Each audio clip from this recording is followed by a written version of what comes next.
Before we get to episode 167, I just wanted to take a minute to ask for your support of the Keystone Chapter of the National Federation of the Blind of Pennsylvania.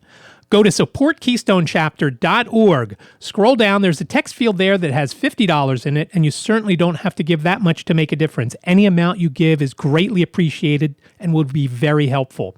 Again, supportkeystonechapter.org. Payments are handled by PayPal, but you don't need a PayPal account. You can use any credit or debit card. Again, we would really appreciate your support. Thank you so much. From Studio B in Swarthmore, this is the iCantCU podcast with David. It's like blind people for dummies.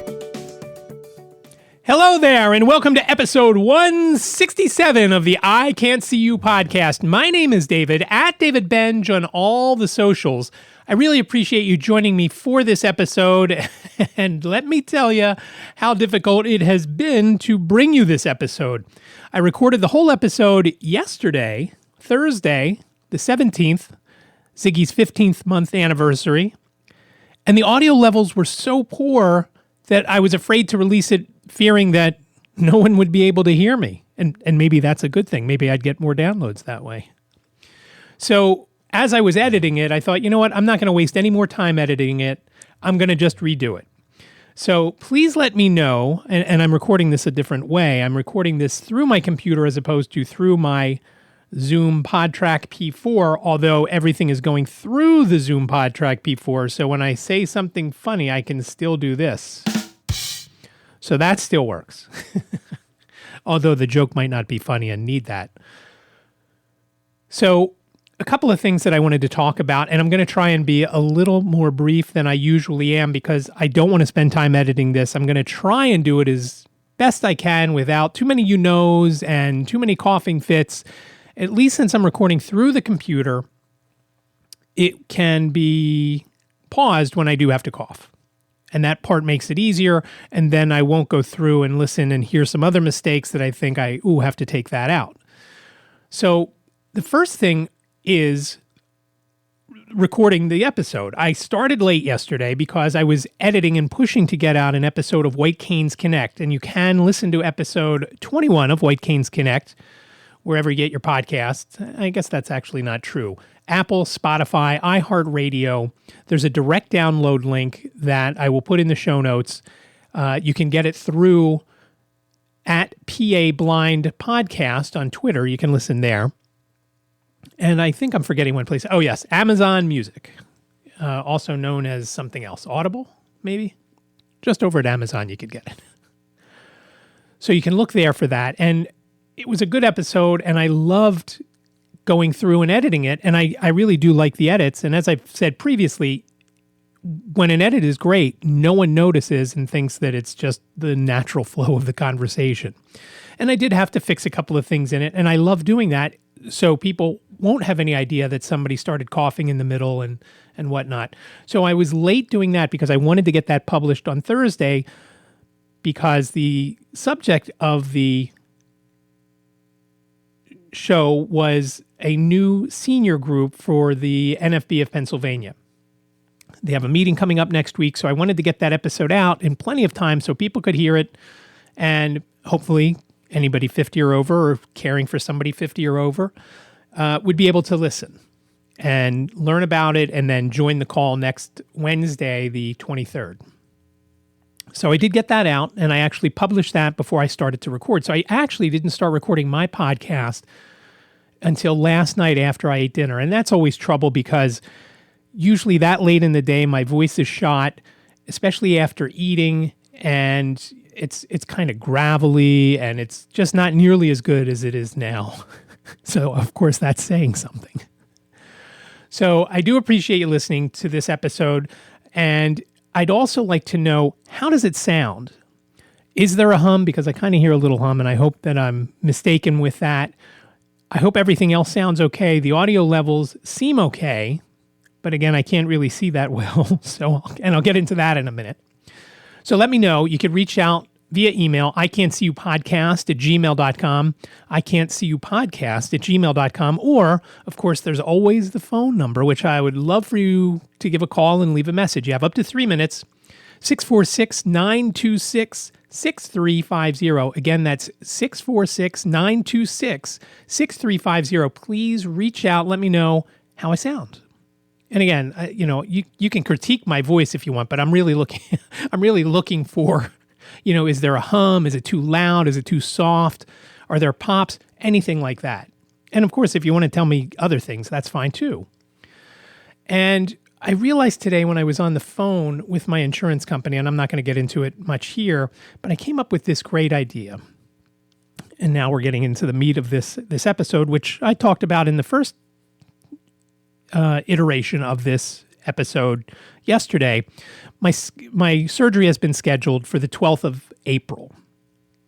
And so over the last week, I've been thinking, what am I going to do when I'm quote unquote recovering? I don't know how long I'm not going to be able to see anything again. They're operating on the eye that actually has a little bit of sight, and it's not great sight, but it's still something. And back 2 months ago when I was reading the 2400 line, I thought, man, my vision sucks. And now I couldn't, like I mentioned last week, even see the 2400 line or even notice that there was a letter up there. So I was walking around the house the other day and I was reaching for a cabinet, an upper cabinet in the kitchen. And as I reached my hand out, I noticed I couldn't see. I apologize for that. I just hit the boom arm of the microphone. I reached my hand out and I couldn't see my hand. Sometimes when I reach my hand out, I can see a little bit of it. Sometimes when I reach my hand out and I look a little to the left, because again, the left side of my left eye is where, if I have any kind of vision, that's where I get it from the left side of that eye.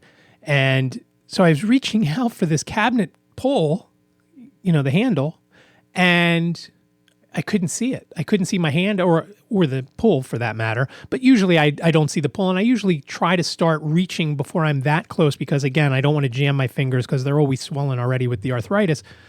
So when I did that, I then walked slowly towards the cabinet until I actually felt the cabinet, and then I felt for the handles. And so I realized how bad my vision was. And as I was saying to my friend Lisa, it was like a magic trick. I stretched my arm out in front of me and poof, my hands were gone. I mean, I know they were still there, but I couldn't see them. And, but they were there. I know for sure because they're still here. So I realized that even with the surgery and not being able to see anything, I thought, well, what am I going to do to keep my time occupied? And I thought, I'm going to do the same thing I do every day.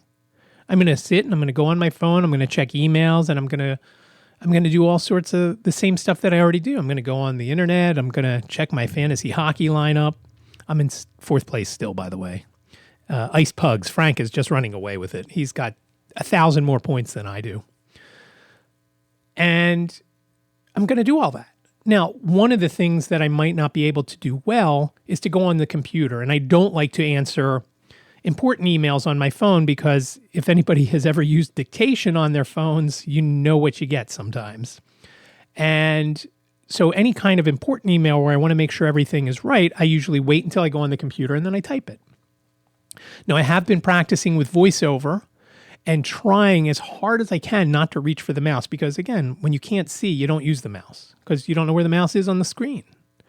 So everything is done by keyboard shortcuts. And some of the keyboard shortcuts on a Mac are, for everyone. They're for, whether you have VoiceOver on or not. To start a new email when you're in Mail, you just hit the Apple key, which is Command, right next to the space bar, and N, and that will start a new one, and all sorts of things like that. So you can do that anyway. So I've tried to get myself more into that instead of typing up an email and then looking for the send button on the top of the email, which now I certainly wouldn't be able to see today. There's just no way, or yesterday, or probably the day before, or the day before. And the doctor told me that as time goes on, my vision may get a little bit worse before the surgery. But I promised myself when things started to go wrong that I was going to be more prepared now to deal with little or no sight than I was when I was actually became legally blind back around 15 years ago. I've been low vision my entire life. And I knew the day was going to come where I wasn't going to be able to see much or anything. I'd always hoped that that wouldn't come, and I still hope that it wouldn't come, because even a little vision is better than no vision.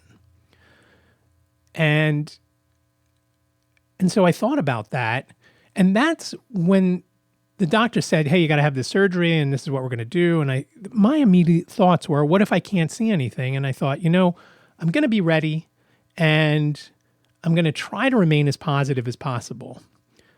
And there are other things going on besides eye issues and medical issues, for that matter, that sometimes make the positivity thing for me very difficult. But I'm going to try and remain as positive as I can. And then something happened to a friend of mine the other day at work, and she needed emergency eye surgery. And it must have been bad. I don't know the whole story, because she had emergency eye surgery and was in the hospital for 2 days. I haven't spent any night in the hospital for an eye issue since 1980. I had surgery back on May 20th, 1980. Phillies played the Reds that day, by the way. I had the game on in my room. The final score was 7-6, but I don't remember if the Phillies won or the Reds won. You can look it up. It doesn't really matter to me. I just remember watching the game. I kind of think it was a walk-off win for the Phils. I went in on Monday, surgery was Tuesday, got out on Friday. I had the same identical surgery back in 2003. I went in at like 9 in the morning, and I was home by about 3 or 3:30 in the afternoon. So the fact that she was in for 2 nights in the hospital, and the surgery was done very late in the afternoon or early evening, so, that's probably part of it. But I then started thinking, one of the issues with her, whatever happened to her, she was in a lot of pain. And I had never thought about the pain aspect of the surgery and what could happen from that. And I started thinking about it a little more. I thought back to the detached retina surgery that I had in December of 2017 and how painful the surgery was. The recovery wasn't too painful, other than I had to lay on a bed for 22 hours a day on my side. So this gas bubble in my eye held against the right spot of my retina, and whatever the glue is that holds the retina to the rest of your eye, so that could stay in place. And I'm going to have to do that with this surgery too, not for a week though, just for a day. I'm going to have to look up to the ceiling, which I think I mentioned last week, because there's going to be a bubble in my eye that holds the cornea tissue that I'm going to get next week, or I'm sorry, in April, to the rest of the cornea. Well, today when I was on the call, so I'm concerned about the pain issue, and I didn't have much pain from the last time. Now, I do know that when I had the same surgery done a while back, there was some pain the first night. I remember Liz took some bandages off and the plastic shield that was protecting my eye off to give me some eye drops. And it was like a tsunami coming out of my eye. And the brightness of the TV, we had the TV on, and we were watching the news. And I just remember, and it wasn't like a deep pain. It was more like a stinging pain. It wasn't like the retina detachment surgery where I could feel them jabbing and poking and cutting and whatever they were doing in there. It wasn't nearly as unpleasant as that, but it still was, a little bit of pain. So when my friend had this and was saying, for example, the day after the surgery that, she felt a little better and the pain wasn't as bad. And then the next day she said she was feeling even a little better after that night in the hospital, and then she had gotten out of the hospital. That I was happy to hear that, and of course, and it made me think again, what am I going to do if that's the issue with this? And again, I don't expect it, but I don't expect a lot of things. My I don't know what you would call it. I don't want to say MO, But the thing that happens to me the most is when I want something done. For example, we had electrical work, and I think I mentioned this back over the summer. We had some electrical work done here at our house over the summer, and the electrician said to me, "I've never seen anything like that before." That's the answer I usually get from all sorts of professionals, tradesmen, anybody that has any kind of skill that we need help with, lawyers, doctors. I've gotten it so often, and it just always makes me laugh now. And so I'm hopeful that there's not a pain issue. And as far as seeing, obviously, I want it to be, I'd love my vision to go back to as best as it could be. And that's what we're all hoping for. And if it's not, I just want to be better prepared. I've been working with voiceover, like I said. I still need some help navigating web pages. I've got the email stuff down and documents down when I'm creating a document in Pages. I don't have any Microsoft product on my computer unless they're an investor in a company of somebody else's software. And I know at one time they actually had investments in Apple. I don't know if that's still the case, but I don't have any Microsoft product on my computer. And I swore after I had the last version of Office for Mac, I wouldn't do it. So, and when I say the last, it wasn't the last version. It was the last version I had. So the pain aspect is going to be the challenging thing for me. And we'll see how that goes.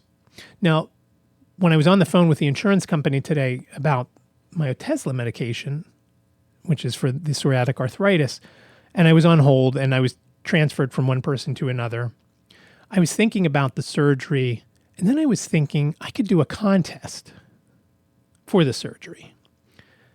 Now, you're thinking, what kind of contest could I have for that? Well, I know I've mentioned it before, probably more than a dozen times at this point in 167 episodes. The last donor of my cornea tissue was a 69-year-old woman. Now, 70 is the cutoff for tissue donations. So the fact that this one got in right under the gun makes me kind of laugh. Again, it's not, it's a well-used cornea. It was. So I thought, what kind of contest could I have? And I'll have to set this up. I don't have it set up yet because, like I said, I just thought of it. I'm going to set up a contest. And the contest will be this. You guess the age of the cornea that I'm going to get. And obviously I won't know until I get it the day of the surgery. If something goes catastrophically wrong in the surgery, we'll never know, and you'll never know what it was. And sorry, there'll be no winner. You can send some gifts, though. But usually the doctor has some information, not too much, but enough. Again, I don't really care too much. Just want to know how old and male or female. And even that part doesn't matter, the male or female part. So once I set it up, there will be, and I haven't thought it completely through yet. Do I allow multiple picks of the same age and then a tiebreaker, or do I just allow one pick for that age? And I think it's going to be one pick per year. So if you think I get a 24-year-old cornea, very sad, but that's one person will get that. If you wanted 24, you have to pick 23 or 25. And I will give, and maybe this is an incentive to play, but playing like when you play the crane game that you see in the stores and movie theaters and whatever, it's just winning is the thing. You don't really care what you get, but I will have a gift. I will have something. It will be some sort of iCantCU merch, whether it's a mug or a t-shirt or something. It will be something. So I will have more information next week on the links to where I can do this. I have to figure out where I'm going to do it first and set all that up. But I will have that next week with the links and you'll be able to play and maybe you'll win. And it will be fun, I think. So that is all I have this week. I really appreciate you being patient with me, and I hope this one sounds okay. Remember, as I mentioned previously, reach out 646-926-6350 if you have questions, comments, or show ideas, and you want to let me know how my audio was. You can also email me, iCantCUpodcast@gmail.com. Let me know. And if you do send a voicemail, please let me know your name and your town. So we have that. So when I play it next week or whenever you call, we can all address your name. And, if you don't want to give your name, you could certainly just give a fake name. But I'd like to know. It'd be interesting to hear where everybody's calling from. And also, if you have not rated and reviewed the show, I would really appreciate that wherever you're listening. It helps the show grow. And I have to be honest with you, we have had an increase in downloads over the last, 2 months. And I do appreciate that. And I do appreciate you sticking in for this long. I appreciate your patience, like I said, with this episode. And show notes, as always, going to be at iCantCU.com/167. Remember, I can't see you sounds like a whole sentence, but it's only 7 characters long. iCantCU.com/167. Thank you so much for listening. I hope you're well. Stay safe, and I'll talk to you next week. Thank you for listening to the I Can't See You podcast with David. Please rate, review, and subscribe to the podcast wherever you listen. And don't forget to share the podcast with your friends.